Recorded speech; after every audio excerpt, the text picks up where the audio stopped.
Gula darah 600 langsung amblas jadi 90. Dan pabrik insulin bisa gulung tikar kalau semua lansia tahu rahasia daun liar di pinggir jalan ini. Tahukah Bapak Ibu bahwa setiap detiknya ada jutaan orang yang panik melihat angka di alat cek gula darah? Mereka menembus batas wajar. Padahal solusinya mungkin tumbuh subur tanpa ditanam di halaman rumah atau di pinggir jalan yang sering kita lewati. Assalamualaikum warahmatullahi wabarakatuh, dan salam sejahtera untuk Bapak Ibu semua. Saya Dr. Irfan Ali.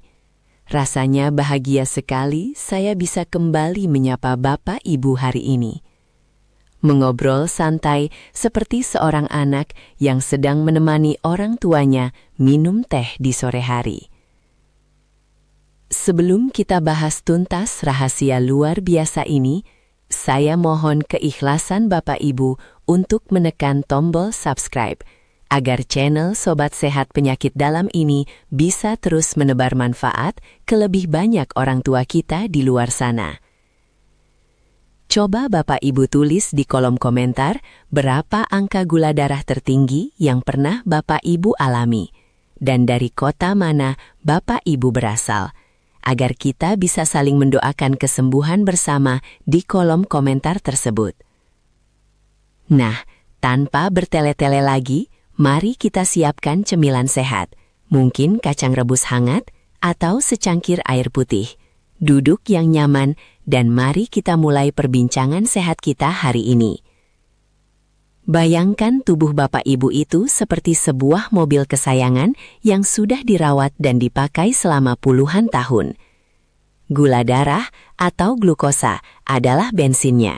Agar bensin ini bisa masuk ke dalam mesin dan berubah menjadi tenaga untuk kita bergerak, kita butuh sebuah kunci. Kunci pembuka inilah yang di dalam dunia medis kita sebut sebagai insulin. Ketika kita bertambah usia, kadang kuncinya mulai berkarat, atau lubang kuncinya yang aus termakan waktu. Akibatnya bensin tidak bisa masuk ke mesin. Bensin itu malah menumpuk, meluber, dan membanjiri jalanan. Jalanan di dalam tubuh ini adalah pembuluh darah Bapak Ibu. Bensin yang menumpuk berupa gula, kental ini lama-kelamaan akan merusak jalanan tersebut secara diam-diam. Pertama, mari kita bahas kerusakan pada organ mata yang sering tidak disadari. Bayangkan pembuluh darah di bagian belakang mata. Bapak Ibu itu seperti selang air yang sangat kecil dan dindingnya sangat tipis. Saat gula darah menumpuk terlalu banyak, darah berubah menjadi kental seperti sirup. Sirup yang kental dan lengket ini dipaksa mengalir melewati selang yang sangat kecil tadi. Lama-kelamaan, selang ini akan meregang karena tekanannya berat. Kemudian mulai bocor, bahkan bisa pecah. Inilah mengapa penderita gula darah tinggi sering tiba-tiba merasa pandangannya kabur, berkabut, seperti melihat dari balik kaca jendela yang berembun saat hujan. Jika proses pembocoran ini dibiarkan terus-menerus, kerusakan saraf mata ini bisa berujung pada hilangnya penglihatan secara permanen. Kedua, adalah ancaman yang sangat nyata pada organ ginjal kita. Ginjal bekerja persis seperti alat saringan kopi kain yang biasa digunakan di warung kopi. Tugas utama ginjal adalah menyaring racun dan membuangnya melalui air kencing. Jika darah yang datang teksturnya kental, penuh dengan kristal gula, saringan ini harus bekerja ekstra keras setiap detiknya. Gula yang bertekstur kasar dan lengket ini perlahan akan merusak jaring-jaring halus pada saringan ginjal tersebut. Bertahun-tahun, saringan ini robek dan rusak tanpa menimbulkan rasa sakit. Sampai akhirnya ginjal kelelahan dan mogok kerja total. Kalau mesin penyaringnya sudah mogok, racun akan menumpuk menyebar ke seluruh tubuh. Dan jalan satu-satunya untuk bertahan hidup seringkali hanyalah melalui proses cuci darah yang melelahkan. Selanjutnya yang ketiga adalah kerusakan pada syaraf ujung, terutama di bagian kaki. Kasus ini ibarat kabel listrik di atap rumah yang bungkus karetnya mulai mengelupas karena kepanasan, sehingga listriknya menjadi konslet. Saraf-saraf halus di kaki yang terus-menerus terendam oleh darah kental berdesakan dengan gula akan perlahan-lahan mati rasa. Makanya banyak pasien lansia yang menginjak paku payung atau tersandung batu tajam, tapi tidak terasa sakit sama sekali. Tahu-tahu saat pulang ke rumah kakinya sudah berdarah, luka parah, mulai membusuk, dan sangat sulit sembuh. Hal ini terjadi karena aliran darah yang seharusnya membawa pasukan penyembuh luka tidak bisa lewat akibat jalanan pembuluh. Darahnya sudah menyempit dan tersumbat oleh kerak gula. Tentu kita tidak ingin hal-hal menakutkan tadi terjadi pada diri kita atau keluarga kita. Secara medis, dokter biasanya akan meresepkan obat penurun gula atau bahkan memberikan terapi suntikan insulin jika kunci di dalam tubuh tadi sudah benar-benar rusak dan tidak bisa diproduksi lagi. Namun, alam semesta sebenarnya sudah menyediakan pendamping pengobatan yang luar biasa. Daun liar yang sering kita abaikan di pinggir jalan, yang pohonnya rindang dan buahnya yang kecil manis, sering disukai anak-anak kecil, serta burung pemakan buah, yaitu pohon kersen, atau sering juga disebut pohon talok. Daun kersen ini lupanya bukan daun sembarangan. Daun ini memiliki kandungan senyawa aktif yang sangat istimewa, seperti senyawa flavonoid dan saponin yang bekerja meniru cara kerja kunci insulin tadi. Senyawa luar biasa ini bertugas membersihkan jalanan pembuluh darah dari kerak lengket dan membantu memasukkan bensin gula tadi ke dalam sel-sel otot tubuh agar kembali menjadi tenaga. Sekarang, mari kita bahas cara mengolah daun kersen ini dengan sangat rinci, langkah demi langkah, agar Bapak Ibu bisa langsung mempraktekkannya di dapur rumah dengan aman. Pertama, Bapak Ibu petik sekitar 10-12 lembar daun kersen segar. Pilih daun yang warnanya hijau terang. Hindari pucuk daun yang terlalu muda, tapi juga jangan mengambil daun yang sudah menguning atau kecoklatan di bagian paling bawah dahan. Cuci bersih semua daun tersebut satu persatu di bawah air keran yang mengalir untuk menghilangkan debu jalanan dan kotoran. Setelah itu, siapkan panci yang terbuat dari tanah liat atau panci stainless steel. Mohon hindari menggunakan panci berbahan aluminium, karena panas bisa memicu zat aktif herbal bereaksi dengan logam aluminium yang justru tidak baik untuk tubuh. Masukkan 3 gelas air bersih, atau takarannya sekitar 600 ml air minum. Nyalakan kompor dengan api sedang saja. Jangan menggunakan api yang terlalu besar, karena suhu panas yang mendadak bisa merusak nutrisi halus di dalam daun. Masukkan daun kersen yang sudah dicuci tadi ke dalam panci. Rebus secara perlahan dan biarkan airnya mendidih. Menyusut sampai tersisa, kira-kira cukup untuk 1 gelas penuh. Selama proses merebus, Bapak Ibu akan melihat air perlahan berubah warna menjadi kekuningan, lalu menjadi coklat terang, dan akan tercium aroma agak langu, tapi khas dedaunan herbal. Setelah menyusut menjadi 1 gelas, matikan kompor. Saring airnya agar terpisah dari ampas daun. Lalu diamkan di meja sampai suhunya turun menjadi hangat kuku. Minumlah ramuan alami ini sebanyak 2 kali sehari. Jadwal terbaiknya adalah di pagi hari sebelum sarapan, saat perut Bapak Ibu masih kosong, agar proses penyerapannya ke dalam darah sangat maksimal. Dan kemudian 1 gelas lagi di malam hari, sekitar 1 jam sebelum tidur, untuk menjaga kestabilan gula darah saat Bapak Ibu sedang beristirahat malam. Namun, di tengah banyaknya informasi yang beredar, saya sebagai dokter juga berkewajiban untuk meluruskan beberapa mitos atau anggapan salah yang sangat umum beredar di masyarakat luas tentang daun kersen ini. Anggapan pertama, banyak sekali grup obrolan yang bilang bahwa cukup minum rebusan daun kersen 1 minggu, lalu semua obat dokter bisa dibuang ke tempat sampah seketika. Saya tegaskan, ini sama sekali tidak benar dan sangat membahayakan nyawa. Daun kersen adalah terapi pendamping yang sangat hebat, tapi menghentikan obat resep dokter secara tiba-tiba tanpa berkonsultasi justru bisa memicu lonjakan gula darah yang merusak organ lebih cepat. Anggapan salah yang kedua, ada orang yang percaya bahwa semakin gelap dan pekat air rebusannya, maka semakin cepat turun angka gula darahnya, sehingga mereka merebus sampai 50 atau 100 lembar daun sekaligus untuk satu gelas. Padahal ginjal kita sebagai penyaring memiliki kapasitas kerja maksimal harian. Terlalu banyak meminum zat aktif herbal yang pekat sekaligus justru bisa membuat saringan ginjal Bapak Ibu bekerja melampaui batas dan menyebabkan kerusakan fungsi ginjal yang baru. Ingatlah selalu bahwa segala sesuatu yang berlebihan, senatural apapun itu, tetap tidak baik dampaknya bagi tubuh. Nah, untuk mengetahui apakah sirkulasi darah di tubuh Bapak Ibu hari ini masih mengalir lancar atau sudah mulai terhambat oleh tumpukan gula yang kental? Mari kita lakukan tes sederhana bersama-sama saat ini juga. Bapak, Ibu tidak membutuhkan alat medis apapun. Coba sekarang Bapak Ibu duduk di kursi dan bersandar dengan rileks. Angkat kedua kaki Bapak Ibu sedikit saja dari lantai agar menggantung lepas. Kemudian perhatikan warna kulit di punggung kaki dan jari-jari kaki Bapak Ibu. Sekarang gunakan jari telunjuk atau jempol tangan Bapak Ibu.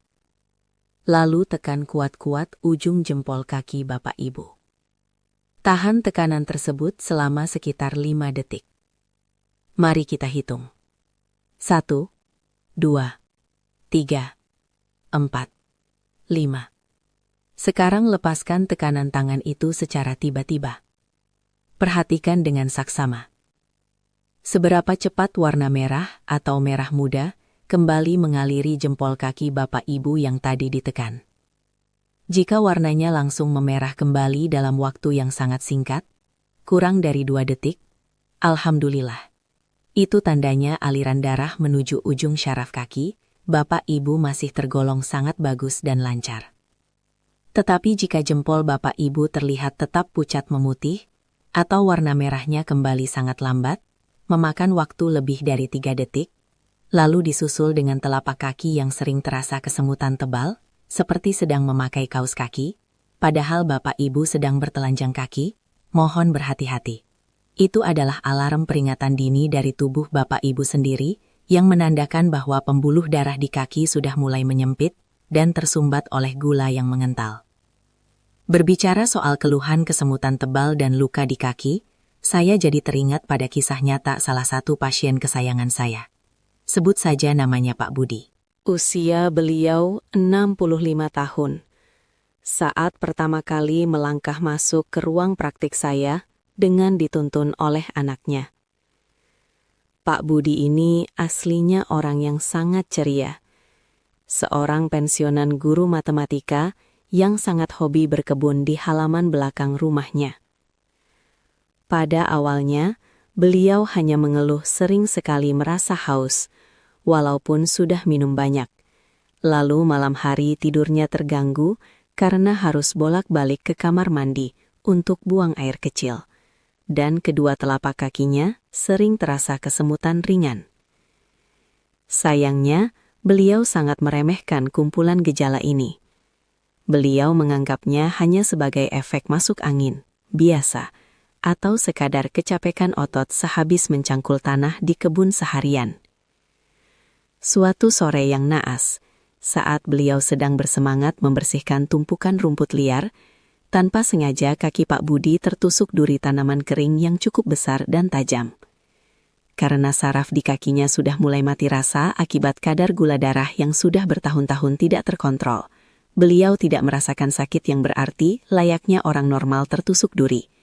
Beliau dengan santai hanya mencabut duri tersebut dan membasuh lukanya sekilas dengan air keran kotor dari selang taman, tanpa dibersihkan menggunakan sabun atau cairan antiseptik dengan benar.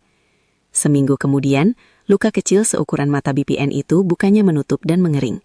Luka itu malah membengkak kemerahan, terasa panas, bernanah kental, dan mulai mengeluarkan bau busuk yang sangat tidak sedap.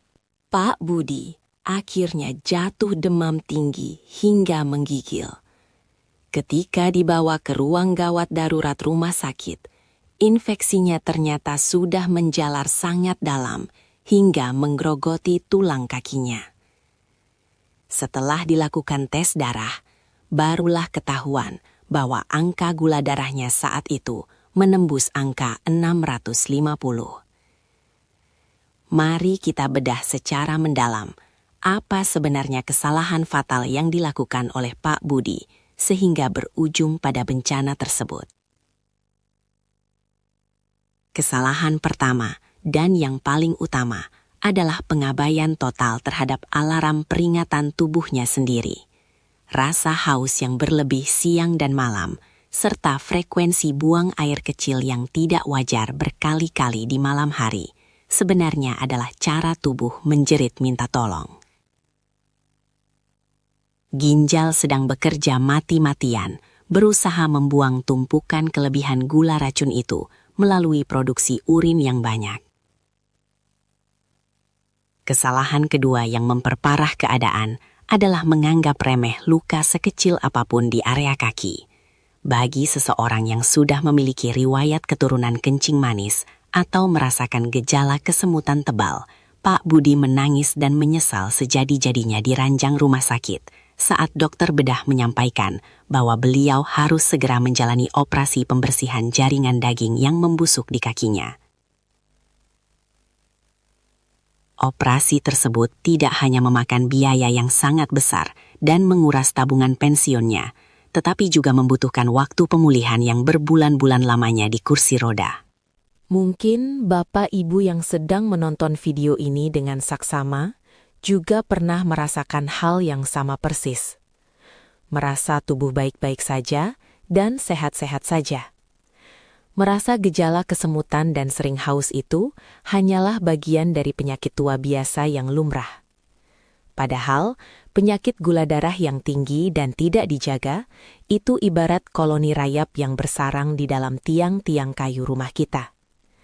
Bangunannya dari luar tampak sangat kokoh, dindingnya dicat bagus dan bersih, tapi di bagian dalamnya keropos, dimakan sedikit demi sedikit setiap harinya. Sampai pada akhirnya, rumah itu bisa rubuh seketika tanpa ada angin maupun badai. Sebelum kita masuk ke sesi tanya-jawab yang sering sekali ditanyakan oleh pasien-pasien lansia saya di rumah sakit, izinkan saya mengingatkan kembali bagi Bapak Ibu yang belum sempat menekan tombol subscribe di bawah layar. Silahkan ditekan sekarang juga, agar Bapak Ibu tidak ketinggalan notifikasi informasi kesehatan penting lainnya dari channel kita tercinta ini. Nah, tanpa berlama-lama lagi, seringkali di ruang praktek ada skenario kelucuan di mana pasien bertanya dengan sangat polos seperti ini. Dokter Irfan, saya mau tanya, kalau saya sudah rutin dan disiplin minum rebusan air daun kersen ini setiap hari, apakah saya boleh makan makanan manis-manis lagi sepuasnya, seperti martabak manis atau minum es teh manis, karena kan di dalam perut saya sudah ada penawarnya? Pertanyaan yang sangat bagus dan sangat manusiawi. Tapi jawabannya tentu saja sangat tidak boleh. Ibaratnya Bapak Ibu sedang mengepel lantai rumah yang basah kuyup terkena hujan. Tapi atap rumahnya sendiri masih bocor, dan hujan di luar sedang deras-derasnya. Sebanyak apapun daun kersen yang Bapak Ibu minum, kalau Bapak Ibu masih memakan nasi putih dalam porsi segunung, sering minum teh manis kental di pagi hari, atau hobi jajan kue-kue basah yang tinggi gula, ya tentu saja semua usahanya akan berakhir sia-sia. Daun kersen itu fungsinya membantu menyapu genangan air di lantai, bukan berfungsi untuk menutup atap rumah yang bocor. Atap yang bocor itu adalah gaya hidup dan pola makan Bapak Ibu sendiri. Pertanyaan kedua yang juga sering muncul menyusul adalah, Dokter, apakah ada efek samping berbahaya kalau saya meminum ramuan rebusan daun kersen ini setiap hari dalam jangka waktu yang sangat panjang bertahun-tahun? Secara umum, secara medis dan empiris, daun kersen dinilai aman untuk dikonsumsi lansia. Namun pada beberapa kasus, orang yang memiliki dinding lambung sangat sensitif atau memiliki riwayat penyakit MAH akut, ramuan ini kadang bisa memicu sedikit rasa mual, kembung, atau perih di ulu hati jika dipaksa diminum saat perut benar-benar kosong di pagi hari. Jika keluhan tidak nyaman ini terjadi pada tubuh Bapak Ibu tidak perlu panik, cukup ubah saja jadwal minumnya. Jangan diminum sebelum sarapan, melainkan minumlah sekitar 1 jam setelah perut terisi makanan, agar asam lambung tidak naik.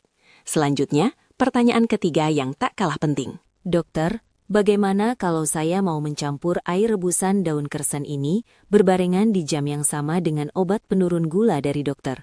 agar hasil turunnya lebih cepat dan drastis. Saya sebagai dokter sangat mewanti-wanti dan menyarankan Bapak Ibu untuk selalu memberi jeda waktu yang cukup. Tolong jangan pernah diminum bersamaan menelan pil medis dengan air rebusan herbal dalam satu waktu tegukan. Berikan jarak aman minimal 2-3 jam antara jadwal meminum obat medis rumah sakit dengan jadwal meminum air rebusan daun talok ini. Tujuannya adalah agar kedua zat aktif yang sangat kuat tersebut tidak saling berbenturan dan bereaksi di dalam ruang lambung Bapak Ibu dengan memberikan jeda. Obat dokter dan herbal daun kersen bisa bekerja dengan porsi dan tugasnya masing-masing secara optimal tanpa menyebabkan gula darah anjlok terlalu rendah atau hipoglikemia, yang justru bisa membuat Bapak Ibu pingsan mendadak. Kesimpulan dari obrolan panjang kita yang sangat menyenangkan hari ini adalah Tuhan dan alam semesta telah memberikan anugerah pengobatan yang luar biasa, murah dan mudah didapat melalui daun kersen. Daun ini hadir untuk membantu mengatasi masalah kekentalan gula darah tinggi yang berpotensi merusak pembuluh darah, saraf mata, fungsi saringan ginjal, dan saraf kaki kita. Tapi perlu diingat selalu, ramuan mujarab ini harus tetap disandingkan dengan komitmen gaya hidup sehat, menjaga porsi asupan pola makan sehari-hari, dan tentunya tidak boleh mengabaikan pemeriksaan medis secara berkala ke fasilitas kesehatan terdekat. Jika Bapak Ibu merasa obrolan kita di video hari ini bermanfaat dan mencerahkan, saya mohon kesediaan Bapak Ibu membagikan video ini dengan menekan tombol share ke berbagai grup WhatsApp keluarga besar, teman-teman arisan atau tetangga satu lingkungan. Jadikan kebaikan Bapak Ibu membagikan video ini sebagai niat sedekah. Ilmu yang pahalanya terus mengalir tiada henti, karena satu tindakan kecil Bapak Ibu menekan tombol bagikan, bisa jadi menjadi jalan menyelamatkan kaki seseorang dari meja amputasi, atau menyelamatkan mata seorang kakek dari kebutaan permanen.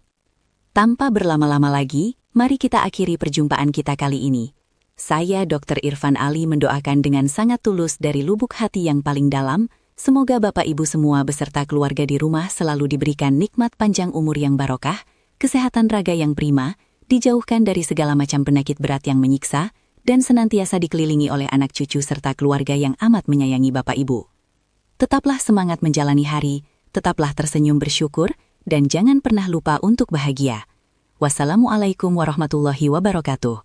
Dan sampai jumpa kembali di ruang obrolan video Sobat Sehat Penyakit Dalam di episode berikutnya.